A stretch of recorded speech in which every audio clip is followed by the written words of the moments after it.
સોમવારે સુપ્રીમ કોર્ટે વકફ સુધારા કાયદાની માન્યતાને પડકારતી અરજીઓ પર મહત્વનું વચગાળાનો ચુકાદો આપ્યો। કાયદા પર સંપૂર્ણ સ્ટે મૂકવાનો ઇનકાર કરતા કોર્ટે ચોક્કસ જોગવાઈઓને સ્થગિત કરી। મુખ્ય મુદ્દાઓમાં વકફ બોર્ડમાં બિન મુસ્લિમોની સંખ્યા મર્યાદિત રાખવાનો નિર્ણય કર્યો। બોર્ડના કુલ 11 સભ્યોમાંથી 3થી વધુ બિન મુસ્લિમ નહીં હોય। રાજ્ય બોર્ડ માટે પણ આ જ મર્યાદા લાગુ રહેશે। તો અતિ મહત્વની જોગવાઈ પણ કોર્ટે સ્થગિત કરી, જેમાં વકફ બનાવવા માટે 5 વર્ષથી ઇસ્લામ અનુયાયી હોવાની શરત હતી। આ જોગવાઈ ત્યાં સુધી લાગુ નહીં પડે જ્યાં સુધી રાજ્ય સરકારો યોગ્ય નિયમો ન બનાવે। સરકારના નિયુક્ત અધિકારીને વકફ મિલકત પર અતિક્રમણ નિર્ધારિત કરવાની સત્તા આપતી જોગવાઈ પણ સ્થગિત કરવામાં આવી। અરજદારો તરફથી કપિલ સિબ્બલે દલીલ કરી કે વકફ એ ઈશ્વર માટેનું દાન છે, જ્યારે સરકારના વકીલ તુષાર મહેતાએ વકફને ધર્મનો ભાગ ન ગણાવ્યો। આ મામલે સુપ્રીમ કોર્ટે કહ્યું કે ધાર્મિક દાન ફક્ત ઇસ્લામ પૂરતું મર્યાદિત નથી, હિન્દુ ખ્રિસ્તી જેવા ધર્મોમાં પણ અનેક પરંપરાઓમાં તેનું મહત્વ રહેલું છે। ત્યારે હવે સુપ્રીમ કોર્ટે વકફ સુધારા બિલને લઈને આ મહત્વનું વચગાળાનો ચુકાદો આપ્યો છે, જેમાં જોગવાઈ સ્થગિત કરવામાં આવી છે અને જ્યાં સુધી રાજ્ય સરકાર નિયમો ન બનાવે ત્યાં સુધી જે જોગવાઈઓ હતી તેને સ્થગિત કરાઈ છે, જેમાં સરકાર નિયુક્ત અધિકારીની જે અતિક્રમણ નિર્ધારિત સત્તા હતી તેના પર હવે સુપ્રીમ કોર્ટ દ્વારા રોક લગાવી દેવામાં આવી છે।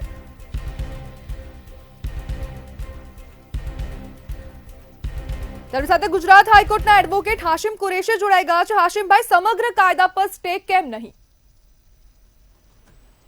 જો એમાં વકફ એક્ટ જે છે એ રાઈટ ફ્રોમ બ્રિટિશ ઇન્ડિયાના ટાઈમથી છે અને 1863માં રિલીઝ એન્ડોવમેન્ટ એક્ટ હતું।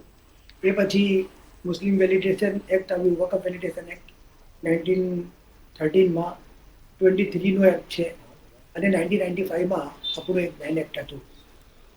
તો એ એક જ્યારે આખું ઇન હોલ જોવા જઈએ તો એ ઓલરેડી એના કોઈ વાયરસ ચેલેન્જ થયેલા નહીં, તો એટલે આખા એક્ટ ઉપર કંઈ સ્ટે આપવાનો કોઈ સવાલ જ નથી।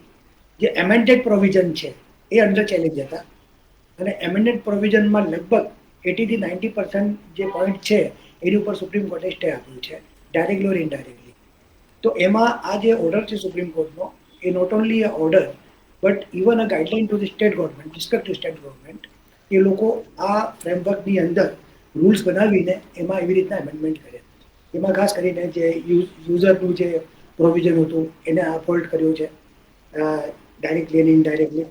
જે સ્ટ્રેન્થ છે મેમ્બર્સની ટ્રાઇબ્યુનલમાં અને બોર્ડમાં અને ખાસ કરીને કાઉન્સિલમાં, તો એમાં પણ જે numbers of Muslims and non Muslims member છે એને ડિસ્ટ્રિક્ટ કર્યું છે કોર્ટે, જે આ સમુદાયની ખાસ માંગ હતી।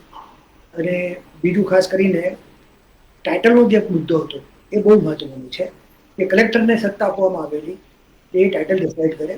તો એ કાયદાનું જે બેઝિક સ્ટ્રક્ચર છે આપણું કે કોઈ પણ એડમિનિસ્ટ્રેટિવ કે એક્ઝિક્યુટિવ ઓથોરિટી જ્યુડિશિયલ ડિસિઝન ના લઈ શકે। ટાઇટલનો જે આખો મુદ્દો છે એ જ્યુડિશિયલ પરવ્યુમાં આવે છે। તો આની ઉપર આ સ્ટે રોક લગાવીને સુપ્રીમ કોર્ટે બહુ સારું ગેસ્ચર આપ્યું અને સારું જજમેન્ટ આપ્યું છે। એ ઇટ્સ અપ્લાઉડેબલ। અને ખાસ કરીને પછી બીજા મુદ્દા ઉપર જે છે જે બીજા મુદ્દા ઉપર જે સીઈઓ હોય છે, ચીફ એક્ઝિક્યુટિવ ઓફિસર, એને પણ પ્રોબેબલી ખાસ કરીને બને ત્યાં સુધી મુસ્લિમ જ ઓફિસરને લેવો। કહેવાનો અર્થ એવો છે સુપ્રીમ કોર્ટનો કે ભાઈ જે મુસ્લિમ વ્યક્તિ હોય તો એ એમના રિલિજનની અંદર જે સેટઅપના ફ્રેમવર્ક છે, એનું કન્સેપ્ટ છે, વકફને સારી રીતે સમજી શકે, તો જેનાથી ઇનજસ્ટિસ થવાના ચાન્સીસ ઓછા હોય કોઈને પણ। વકફ પ્રોપર્ટીમાં માત્ર મુસ્લિમો હોતા નથી, વકફ પ્રોપર્ટીમાં દરેક જાતના લોકો હોય છે, એ ટેનન્ટ્સ પણ છે, એના યુઝર્સ પણ છે, યુસુલેક્ચરી મોર્ગેજ પણ છે, ઘણી બધી વસ્તુઓ છે વકફ પ્રોપર્ટીની। તો overall as a lawyer I can say that it's a very nice judgment, good judgment, good direction to the respective governments, state governments.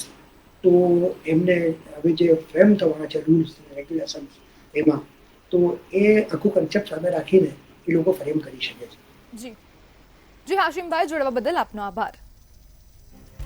ત્યારે બોર્ડના 11માંથી 3થી વધુ બિન મુસ્લિમ નહીં હોઈ શકે તેવું આ સુપ્રીમ કોર્ટ દ્વારા એક વચગાળાનો નિર્ણય આપવામાં આવ્યો છે।